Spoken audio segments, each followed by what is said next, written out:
How could my dad have done what he did to me? My mom knew about it, why didn't she do anything? How could my parents have hurt me like that? Hey everybody, my name is Sara Vandenburg, founder of the Tonalli Healing Services. These types of questions were the most commonly asked questions that I got asked in the residential treatment setting. Let's start with why so many people ask these kinds of questions and why it hurts so badly.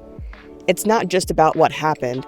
I know that what happened was brutal, but it's really about the betrayal, because parents are supposed to be the people that love you, nurture you, are there for you, protect you, and when they go against this nature, it hurts extra bad. It causes a deep sense of worthlessness, and it solidifies the shame core within us. Because the underlying question that isn't getting asked here is, am I lovable?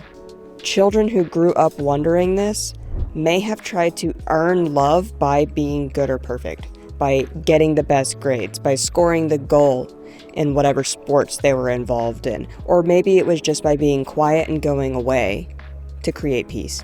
Children like this also learn to read emotions from others so that they could become who they needed to be in order to create peace in the room. In essence, they become a chameleon. They have a lot of different personalities, and they can be this way with this group, this way with another group, and this way with another group, always reading the emotions in the room and conforming to what best matches the peace in the room. And these children may have felt guilty when they needed something, and they learned how to be anti-dependent, or to not depend on other people, because it's better not to ask than ask and not be loved. And even after all of this performing, it still wasn't enough. And so it solidified the shame core and reinforced the belief that you aren't lovable. So then we start asking these kinds of questions. How is this even possible? I've found at least 5 different reasons that we're going to talk about today that explain why parents hurt their children. And it's definitely not because you are not lovable. So let's go ahead and dive in. The first reason is because they themselves were hurt. The second reason could be addiction, mental illnesses. The third reason could be cultural, religious, or generational trauma. The fourth could be narcissism or personality disorders.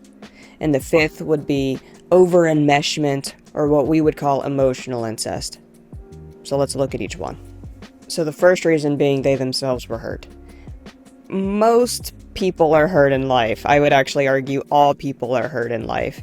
Some people have untreated pain, and a lot of parents have a lot of untreated pain. It is essentially that it wasn't cool for them to talk about what was going on when they were growing up. Therapy is just now really becoming something that people are normalizing. It's acceptable. It's almost cool.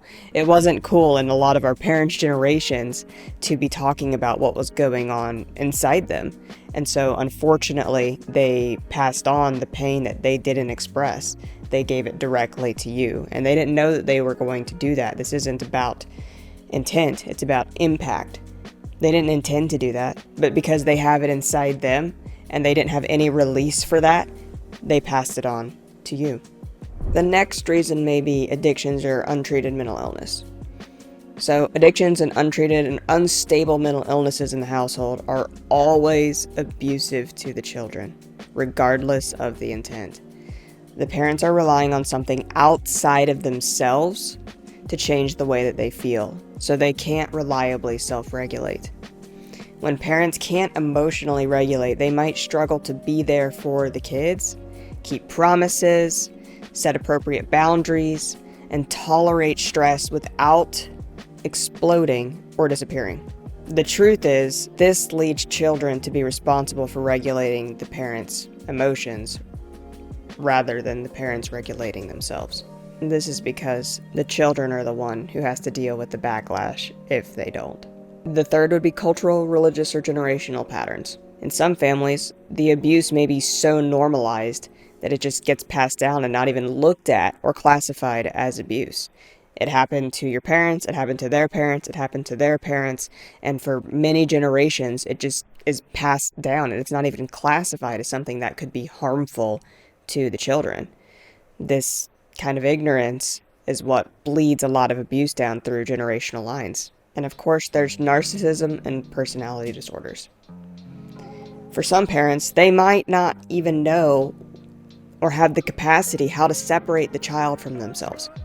The value system for the family may be more about image management, or how we look to other families, or how we look to our church, or how we look to other people, than it really is about meeting the needs of the children. This will always negatively impact the children, because the image of the family is more important than how the children are actually doing on the inside. And then there's over-enmeshment, or what we might call emotional incest. So emotional incest is any time a parent has a relationship with a child that is more important to them than that of the spouse or another appropriate adult. In essence, what this is the parent looks to the child to meet the parent's needs, rather than the parent looking at the child to meet the child's needs. The children are there to meet the needs of the parent. Some common ways this happens is when a parent talks poorly about the other parent in front of the child, when a parent over-divulges information that is not age-appropriate for the child to know, such as about the family finances, or about how the parent is doing emotionally, especially if they're having a terrible day and they're feeling overly depressed, and they put the weight of that on the child to try to caretake their own emotions. This puts a lot of pressure on the child to be good or perfect, or to be able to make that parent whole, something that the child is never going to be able to do, as no child is able to handle that kind of weight. All of these things really come down to one thing. It's that the parent either didn't heal because they didn't want to face it, or they tried and they never found the right kind of help. People choose not to heal every day for all sorts of different reasons. Healing hurts. That is one of the gifts of pain. One of the gifts of pain is healing and growth. You can't have healing or growth without pain. It's always the direct result of some sort of emotional pain, and it hurts. So there's a lot of people who just say, I function fine. I have what I want in life, and I don't want to look at the pain. I don't want to have to go back and explore all of the ways that I might be hurting other people. So unfortunately, it's easier for me to pass it down than it is to look at it. It's easier for me to give it to somebody else than for me to feel it myself. And then there's some parents who do try. They go to therapy, they go to support groups, they talk about it. They really do try. They just don't find interventions that work for them, or they're not willing to share all of their pain. They think they can go up to a point and that'll be enough. But unfortunately, whatever it is that they don't share, if they share 9/10 of what's going on inside them, that means that 1/10 they're going to pass down, unfortunately, to their children, whether they intend to or not. So understanding why parents do what they do can really help us break away from the shame and the blame. Okay, we don't have to blame our parents. They didn't know any better, and if they knew better, they would likely have done that. In fact, they probably tried. A lot of people, in fact, I would argue most people and everyone do the very best they can do. It's just some parents' best is way better than other parents, and we can know that. And we can know that we can heal regardless. When we start to blame our parents or other people for anything, essentially what it is saying, I'm not going to heal until you do. Because you hurt me, I've decided that I'm not even going to look at it. This is your problem to fix. But it's not, because your parents aren't the one who's carrying your pain, you are. And so that's one of the things that it requires to heal, is to become really accountable and responsible for the pain that we feel, and rather than pass it on like it was passed down to us, to be able to do something about it and resolve it within our own body. So there are some things that you can do to start doing that right now. And the first one is start telling the truth. All of the truth, but just be kind about it. And remember that everybody's doing the very best that they can do. Your best is going to get better tomorrow. Your best is going to get better in 2 weeks. Your best is going to get better in a year or 2 years or 5 years or 10 years than it is today. So long as your best keeps getting better and better, your best is going to be good enough. Do as much as you can possibly do to let go of shame and guilt. It wasn't your fault that your parents did what they did. It had everything to do with their emotional reality, and it had nothing to do with you. It's not your fault. You didn't deserve it. What you can do is you can redirect your emotions into positive actions, like helping somebody else or helping yourself. Maybe even helping your parents if they'll let you. You can also set boundaries where needed.